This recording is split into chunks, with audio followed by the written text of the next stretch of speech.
بڑی نمایاں نظر آئی ہے وہ یہ کہ یہ کمال درجے کے عاشق رسول تھے، بہت بڑے عاشق رسول تھے۔ یعنی امام بخاری کے پاس حضور علیہ الصلوۃ والسلام کا ایک منہ مبارک تھا، قرون اولا تھا، اوائل زمانہ تھا، صحابہ کرام کے پاس تھے، تابعین، اتباع تابعین،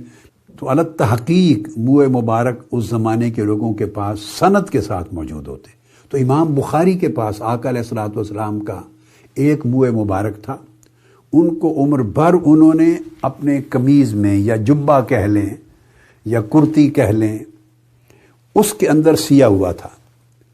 اور ہمیشہ اس کو سینے کے ساتھ لگائے رکھتے،